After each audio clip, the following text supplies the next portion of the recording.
Bonjour à tous les amis, j'espère que vous allez tous très bien. Nouvelle vidéo aujourd'hui, une nouvelle série de vidéos, voilà, récap du week-end foot tout simplement. On va pas faire ça chaque week-end, mais 2-3 fois par mois, je pense que ça peut être pas mal pour garder un rythme assez soutenu et garder voilà, les dernières actualités en tête. Et donc voilà, vous l'avez deviné, le contenu de la vidéo ce sera un retour sur les matchs des 5 grands championnats européens. Et puis voilà, n'hésitez pas à liker, à vous abonner si la vidéo vous plaira. Et puis n'hésitez pas à me dire dans les commentaires, je suis curieux de savoir si quel championnat vous regardez le plus. Voilà, est-ce que ça peut être la Ligue 1 parce que vous êtes français, la Première Ligue, je sais pas, voilà, dites-moi, n'hésitez pas. Et puis voilà, bon visionnage, c'est parti pour la vidéo. Et on commence avec la Première Ligue, voilà, on va pas se mentir, la plus grosse et la meilleure ligue. Voilà, on va vite y venir, tout simplement. City qui a gagné 5-1 face à Fulham, triplé de Erling Haaland. Chelsea qui a perdu face à Nottingham Forest. Tottenham qui a gagné 5-2. J'ai regardé le match, un très très bon match de Tottenham. Franchement, le coach Postecoglou fait vraiment du très bon travail là-bas. Brentford et Bournemouth se partagent. Brighton a gagné 3-1 avec un triplé de Ferguson. On y reviendra plus tard. Liverpool a gagné 3-0 et Arsenal a gagné 3-1 face à Manchester United, le dernier match de cette 4e journée de Première Ligue. Et puis voilà, on va tout de suite regarder le classement. Voilà, City qui fait pour le moment l'exercice parfait avec 4 matchs, 4 victoires. Tottenham, Liverpool, West Ham et Arsenal avec le même nombre de points, avec 3 victoires et un nul. Et puis voilà, on a Brighton à 9 points juste derrière, Crystal Palace à 7 points. Ici on a Manchester United à 6 points qui est 2 victoires, 2 défaites. Chelsea qui est seulement à 1 victoire, 1 nul et 2 défaites par contre. Donc voilà, ça commence pas super bien pour Manchester United et Chelsea, Aston Villa. Par contre, City garde toujours, ils sont toujours sur la même dynamique que la saison passée. Tottenham propose un football très très intéressant. Liverpool arrive à gagner des matchs très souvent en Anfield, d'ailleurs, qui font de très bonnes performances. Et puis voilà, on va maintenant s'axer sur Arsenal, Manchester United avec voilà, plus net débrief avec donc les 3 buts. Le premier qui vient sur une transition rapide de Manchester United, Marcus Rashford qui vient qui vient se décaler sur l'intérieur pour allumer pied droit la cage de Ramsdale. Il y parvient. Après Odegaard dans la foulée sur une belle action d'Arsenal qui vient mettre très beau tir pied gauche. Puis après il y a un goal annulé pour Manchester United de très très peu. Puis sur un corner, Declan Rice qui vient faire une belle reprise de volée déviée par Evans. Et puis en fin de match, Manchester pousse. Et puis ils se font avoir sur une reconversion offensive. Sur une contre-attaque, Rezos qui d'ailleurs a mystifié Diogo Dalot avec un très beau crochet. Et puis voilà, il vient prendre à contre-pied Onana. Voilà, au vu du scénario du match, Arsenal méritait sa victoire, mais voilà, quand même Manchester, à chaque fois qu'ils attaquaient, ils étaient très dangereux. Mais au niveau de la possession et du contrôle du match, Arsenal était nettement bien mieux préparé. On a vu les premiers pas d'Hojlund qui a été très intéressant. Il y avait peut-être d'ailleurs un penalty sur lui à un moment donné. Mais voilà, Arsenal a mérité sa victoire, il n'y a pas de problème là-dessus. Manchester United a failli faire un gros hold-up s'ils avaient marqué le deuxième but et que le but avait été validé. Mais bon voilà, on va dire que les pendules se sont rééquilibrées et que l'Arsenal a évidemment mérité sa victoire. Et pour Liverpool, voilà, j'avais dit, succès 3-0 des hommes de Klopp à la maison, sur d'abord une très belle reprise de volée de Szoboszlai, après sur une belle action menée par Salah sur un très bon ballon de Arnold qui vient faire une passe pour Nunez qui tire, ça rebondit un peu partout et puis finalement c'est Cash qui vient la mettre contre son camp. Et puis dans le deuxième mi-temps sur un corner joué en un temps, mais là il y a d'abord une première tête et puis Salah qui vient au deuxième poteau la pousser dedans. Donc voilà, Liverpool a très large succès, on va pas se mentir. Ils ont mérité leur victoire, j'ai pas pu regarder le match, mais de ce que j'ai vu, des highlights, etc., de ce que j'ai vu un peu sur Twitter, etc., Liverpool était très nettement au-dessus. Certes, Aston Villa a eu quelques occasions où Alisson a dû s'employer, mais Liverpool a vraiment été plus fort et souvent c'est le cas quand ils sont à Anfield et voilà, bah, pour le moment ça leur réussit plutôt bien. 17 tirs, 4 tirs cadrés et du côté d'Aston Villa 9 tirs, 3 cadrés. Bah voilà, ils ont cadré 4 fois, ils ont marqué 3 fois. Donc on va dire que sur ce match-ci, ils avaient beaucoup d'efficacité devant le but. Et puis bah, le dernier match, Brighton-Newcastle, match très intéressant à suivre. J'ai pu le garder une moitié, voilà, sur quelques séquences, mais Brighton voilà, a été très nettement supérieur. Triplé de Evan Ferguson, l'Irlandais de 18 ans. Il va falloir se rappeler de son nom parce que franchement lui il est très fort et très intéressant. Franchement ce jeune buteur, waouh, son deuxième but surtout très beau. Le premier et le troisième, il y a un peu de chance. Le premier, bah voilà, il est là au bon endroit. Et le troisième, c'est une frappe déviée. Donc voilà, c'est un peu dommage pour Newcastle. Mais bon, de toute manière, c'était quand même 2-0. Enfin, c'était même 2-0 et puis 3-0 jusqu'à la 90+2 avant que Callum Wilson vienne réduire le score. Mais voilà, très large victoire encore une fois de Brighton qui est vraiment très intéressant. Je me réjouis de voir leur parcours en Europa League. Donc voilà, 15 tirs, 6 cadrés. Seulement pour Newcastle, 9 tirs, 2 cadrés. Même au niveau de la possession, petit avantage pour Brighton, mais en tout cas voilà, Brighton a mérité sa victoire. Ferguson, rappelez-vous de son nom parce que très intéressant. Et puis voilà, bah, pour la première ligue c'est fait, maintenant on va s'attaquer à la Ligue 1. Alors pour la Ligue 1, bah, on va d'abord s'attarder sur 2 matchs. Le succès de Monaco face à Lens 3-0, le succès du PSG hier soir face à Lyon 4-1. Voilà, très gros score. Et puis on va pas s'attarder, mais en tout cas dommage pour Marseille qui font 1-1 alors que Nantes était à 10. Voilà, ils auraient dû faire mieux. Rennes aussi qui a partagé face à Brest. Donc voilà, les trois gros matchs enfin en tout cas les trois grosses équipes. Surtout Marseille qui a un peu fauté parce qu'ils auraient pu justement garder cet avantage sur Monaco et sur le PSG. Mais bon, ils font encore match nul. Voilà. Donc maintenant, on est parti pour le classement. Comme je vous ai dit, Marseille, s'ils avaient gagné, bah, ils auraient été premiers. Mais bon, voilà.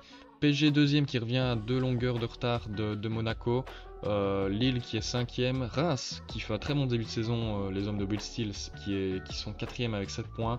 Voilà, Rennes après ça suit à 1 point ou 2, donc ça va être très serré je pense ce classement de Ligue 1 avec un Monaco très intéressant qui ont d'ailleurs recruté Balogun juste avant la fin du mercato. Le PSG avec une nouvelle identité qui est vraiment très fort, et puis Marseille.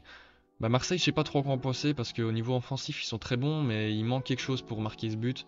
Et chaque fois qu'ils ont joué 2 matchs où l'équipe d'en face prend une carte rouge, et à chaque fois que voilà, ils sont avantage au comptable 10 contre 11, à chaque fois ils se font marquer et voilà, c'est très bizarre ce Marseille, mais voilà. Puis voilà, au niveau des relégables, bah, il y a quand même Lens et Lyon qui y sont avec seulement 1 point pour chacun. Je me fais pas trop de soucis pour eux, je pense que Lens à un moment donné ça va partir, et puis Lyon, je pense pas qu'ils vont descendre, mais en tout cas ils vont pas franchir la deuxième partie de tableau. Je pense qu'ils vont rester entre 10 et 18, qui sont beaucoup trop faibles. Enfin je sais pas, il y a un truc qui va pas, la défense est vraiment pas très bonne, mais bon là maintenant on va y revenir.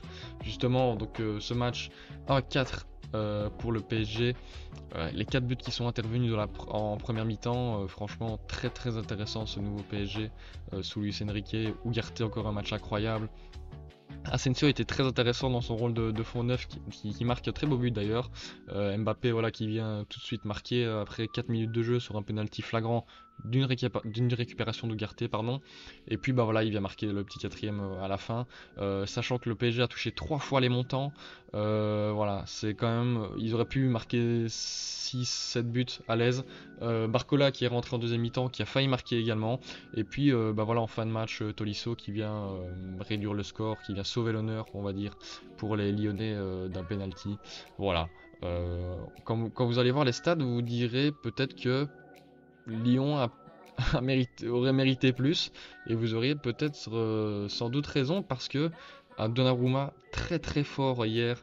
Franchement, il a sauvé tous les tirs cadrés de Lyon, donc voilà, une très très bonne performance. Après, est-ce que c'est vraiment une super performance de Donnarumma ou un peu l'inefficacité des avant-centres de Lyon? Voilà, la question peut se poser dans certains cas, mais voilà, en tout cas, le PSG était très nettement supérieur en première mi-temps. En deuxième mi-temps, ils ont joué un peu plus cool. Voilà, comme vous voyez, 70% de possession, 93% de précision de passe. Je pense que c'est quand même énorme par rapport aux saisons passées, mais en tout cas, le PSG, on sait bien qu'en Ligue 1, ça va être d'autant plus fort cette saison. Moi, j'ai toujours cette interrogation, pardon, en Ligue des Champions. Voilà, maintenant on va voir, mais en tout cas pour la Ligue 1, je me fais aucun souci pour eux. Ce sera eux les champions. Il n'y a aucun souci là-dessus. En plus, il y a Colomani qui va arriver bien après, donc ouais, non, franchement, PSG très fort. Et puis bah, le deuxième match sur lequel j'avais envie un peu plus d'épiloguer, c'est Monaco face à Lens, 3-0, nouvelle défaite des Lensois. Bah là, on va pas se mentir, encore une fois, un match qui n'ont pas bien joué. Monaco a été bien plus fort avec des buts de Singo, Golovin et Maripane. Non, franchement, très intéressant cette équipe de Monaco, avec pas mal de bons recrutements. Minamino qui est en feu, qui a 3 buts, 3 passes D en 4 matchs. Vraiment très intéressant. Et puis voilà, au niveau des stats, il n'y a pas photo. 6 tirs cadrés à 1. Voilà, il n'y a pas. Y a pas de, voilà, c'est normal que Monaco s'impose dans ce match.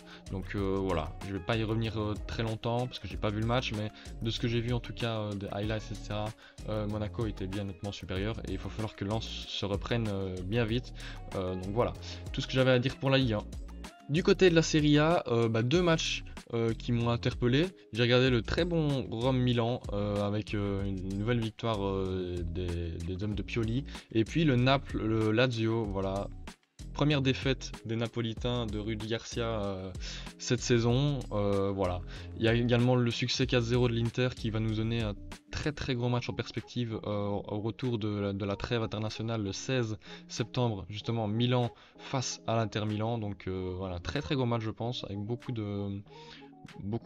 d'occasions et beaucoup d'intensité, ça va vraiment être très sympa. L'Atalanta qui s'est imposé 3-0, voilà, la Juventus également qui s'est imposé 2-0. Donc voilà, à ce niveau-là, on va juste se focus sur l'AC Milan et Naples-Lazio. Donc voilà, c'est parti maintenant. Au niveau des classements, bah, comme je l'ai dit, les deux seuls qui ont fait le sans faute, c'est l'AC Milan et l'Inter Milan. Voilà pourquoi ça va nous donner un très bon match de retour de la trêve.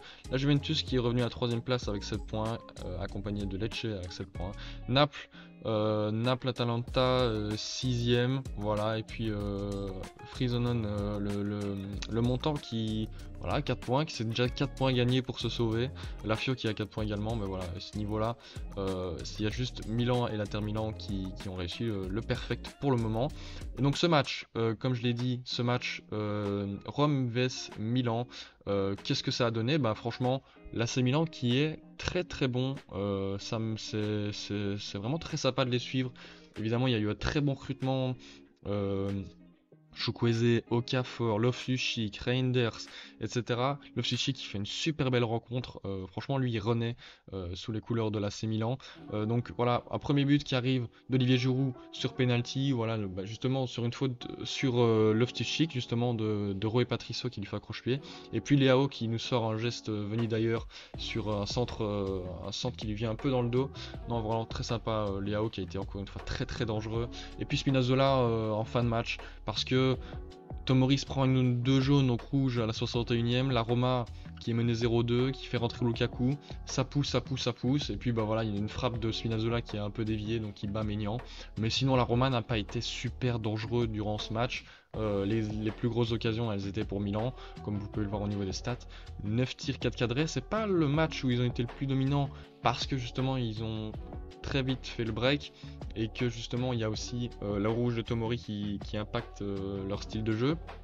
Mais franchement là c'est Milan, je pense qu'ils peuvent aller chercher un nouveau Scudetto. Mais franchement la bataille pour le titre va être très intéressante je pense entre l'Inter Milan, le Milan AC et Naples. Naples d'ailleurs qui a pas continué sur leur bonne lancée, qui n'a pas continué sur sa bonne lancée en prenant une défaite 1-2 face à la Lazio. La Lazio pourtant qui faisait pas un très bon début de saison, je crois qu'ils étaient avec 2 défaites, si mes souvenirs sont bons. Et puis là, bah, qui viennent surprendre le champion en titre, chez eux en plus, au stade de Santiago Maradona. Diego Armando Maradona. Diego Armando Maradona, pardon, pas Santiago. Donc il y a d'abord eu Luis Alberto à la 30e, puis qui est très rapidement rejoint par Zelinski du côté de Naples, 32e, et puis Kamada qui venait de recruter d'ailleurs libre. Alors c'est très, très bizarre que pas plus de clubs se sont alignés là-dessus parce que libre était très intéressant du côté de Francfort. Mais voilà, bah, il montre qu'il fallait le recruter parce qu'il vient mettre le 2-1. Franchement, match très intéressant. La Lazio qui a peut-être fait un hold-up, mais en même temps, je crois que Naples n'a pas été très dangereux. Malgré leurs 22 tirs, il y a seulement 4 tirs cadrés. Du côté de la Lazio, 6 tirs, 2 cadrés et c'est 2 buts. Donc beaucoup plus d'efficacité du côté de la Lazio. Et bah voilà, les points sont là. Et c'est ça le plus important dans un classement. Et ils ont bien joué leur coup. Et bah voilà, c'est tout pour la Serie A. On va s'attaquer maintenant à la Bundesliga. La Bundesliga qui nous a encore offert de très bons matchs. Leverkusen qui s'est très largement imposé face à Darmstadt, les montants de cette saison. Doublé de Boniface et une passe D. Lui, franchement, cet attaquant qui vient de l'Union Saint-Gilloise est vraiment très intéressant. À mon avis, il va peut-être finir meilleur buteur. En tout cas, il va y avoir une belle bataille entre lui, Harry Kane et Openda. Le Bayern qui a su se défaire à la toute fin de match d'un but de Matthijs Thijl du Borussia Mönchengladbach. Et puis Leipzig qui continue sur sa bonne lancée. Victoire 0-3 face à l'Union Berlin. Pourtant qui avait réalisé un très bon mercato avec Bonucci, etc. Juranovic, etc. Et Leipzig, on va pas se mentir, Xavi Simons encore une fois qui continue sur sa bonne lancée de la saison passée avec une frappe magnifique, puis un assist aussi très beau sur Sesko, doublé de Sesko d'ailleurs, franchement très intéressant ce garçon là. Maintenant voilà, on va tout de suite regarder le classement de Bundesliga. Donc comme j'ai dit, Leverkusen premier qui fait pour le moment une trajectoire parfaite, tout comme le Bayern. Pour le moment ce sont ces deux là qui se bataillent pour la première place. Leverkusen qui est vraiment très intéressant, le jeu de Xabi Alonso est franchement très intéressant. Leipzig qui avait perdu son premier match justement face à Leverkusen. Mais voilà, maintenant je pense que mis à part un ou deux matchs, ils iront les gagner tous parce que franchement cette équipe assez moderne dans le jeu est très sympa à regarder. Donc voilà, je pense qu'il y a un gros match qui va arriver pour les RB Leipzig. Il y a également aussi un Leverkusen Bayern qui va bientôt arriver. Donc voilà, très intéressant à ce niveau du classement. Dortmund qui fait pour le moment pas une saison incroyable, une victoire, 2 nuls.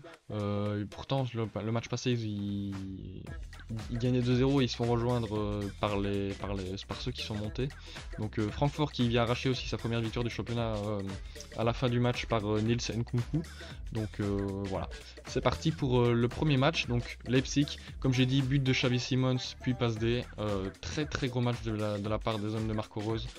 Lui franchement très intéressant en même temps avec le groupe qu'il a, c'est normal de faire des aussi belles rencontres, des aussi beaux matchs. Franchement ça tourne bien, c'est magnifique à avoir joué. Leipzig, je pense qu'il peut faire quelque chose en Ligue des Champions cette saison, même si l'effectif manque peut-être un peu d'expérience, mais franchement en Bundesliga, ils vont rouler sur la Bundesliga, ça peut vraiment être un adversaire très coriace au Bayern cette année, donc très intéressant. Voilà, comme vous pouvez le voir, 14 tirs, 7 cadrés, 65% de possession. Football assez offensif du côté de Marco Reus. Maintenant, comme j'ai dit, le Bayer Leverkusen 5-1, doublé de Boniface, un but de Palacios, un but d'Hoffmann, un but de Lozlek. Non, franchement très intéressant. Boniface, je peux vous dire que moi qui l'ai vu, parce que je suis belge, je l'ai vu beaucoup de fois jouer avec le maillot de l'Union Saint-Gilloise. Il est très intéressant ce joueur. Malgré son grand gabarit, il a cette finesse technique qui lui vaut, voilà, franchement, qui lui fait que c'est un très bon joueur, une bonne qualité de finition, une bonne qualité de vitesse. Non, franchement très intéressant. Je pense que s'il continue sur cette lancée, transfert vers la première ligue va être très rapidement effectué à la fin du mercato estival de la saison prochaine.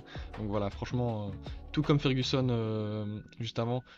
Souvenez-vous bien du nom Boniface, franchement c'est très intéressant.